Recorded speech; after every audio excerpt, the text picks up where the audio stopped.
Square Tillu square చూసిన తర్వాత trailer దిమ్మ తిరిగిపోయిందన్న. అసలుకి ఆ లిప్ లాక్ సీన్ అవుతుంది అసలుకి ఇంకెందుకులే నాకు గుండెని లాక్ చేసిందనే చెప్పొచ్చు అనమాట. అనుపమ సినిమా ఎప్పుడెప్పుడు వస్తుందని వెయిట్ చేస్తున్నా బ్రో. డైలాగ్స్ ఉన్నాయన్నమాట. ఈ రాధికలు మొత్తం గుట్ట మీద ఉంటారు, పంజా గుట్ట, ఆ గుట్ట, ఏ గుట్ట, బకరాగాళ్ళు ఎవరు దొరుకుతుంటారా అని చూస్తుంటాడు. ఆ టిల్లు అన్న డైలాగ్ చెప్తుంటే చాలా మంది బకరాలు అయిపోయినాం మేంగానమాట. ఈ సినిమా చూడాలి బ్రో. సినిమా అయితే చాలా కామెడీగా ఉంది.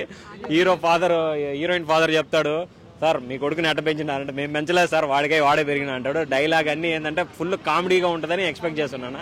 నాకైతే ట్రైలర్ వ్యాలంటైన్స్ డే చూసినప్పుడు బకరగాళ్ళు ఎంతమంది ఉంటారో అందరికీ చాలా బాగా నచ్చిందన్న. ఇంకా థియేటర్లో కానీ సినిమా వస్తే మాత్రం వేరే లెవెల్ ఉంటుందన్న. మనకి టిల్లు ఎంత బ్లాక్ బస్టర్ అయిందో దానికి మించి బ్లాక్ బస్టర్ అవుతుందని చెప్పొచ్చు అనమాట. అనుపమ బై గుణపమ డైలాగ్ ఉంది. ఆ డైలాగ్ కానీ ఏంటంటే చాలా బెటర్గా ఉంది. మనకి డీజే తిల్లు ఎంత హిట్ అయిందో దీనికి సీక్వెల్గా వస్తుంది అనమాట. ఇది కూడా చాలా బెటర్గా ఉంటుందని అనుకుంటున్నాను. ఎక్స్పెక్ట్ చెయ్యాలి. ఇప్పుడు కావాల్సింది అయ్యే కదన్నా. ప్రతి ఒడిని బకరా చేస్తున్నారు, అదే కదా తీస్తున్నాడు మన టిల్లు అన్న. పాపం ఫస్ట్ సారి ఏదో బతికి బట్ట కట్టాడు, ఇప్పుడు ఈ తడవ మరి బతుకుతాడో లేదని కానీ తెలియదు. ట్రైలర్ చూస్తూ ఉంటే మామూలు మోసాలు, మామూలు దారుణాలు ఉండవు. అమ్మాయిలు చేస్తే కనిపించని మోసం, కనిపించని మాయ ఉంటుంది అన్నమాట అమ్మాయిలు వెనకాల.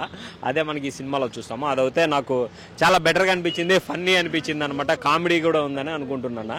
ఇంకా మరి సిద్ధు జొన్నల గడ్డ రేపు ఇంకా థియేటర్లో వచ్చినప్పుడు ఏం చేస్తాడో చూడాలన్నమాట.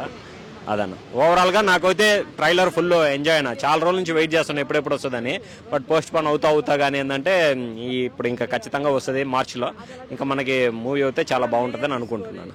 మా సత్యం 24 ఫ్రేమ్స్ ఛానల్ని సబ్స్క్రైబ్ చేసుకుని బెల్ ఐకాన్ని యాక్టివేట్ చేసి లైక్ చేయగలరు, షేర్ చేయగలరు.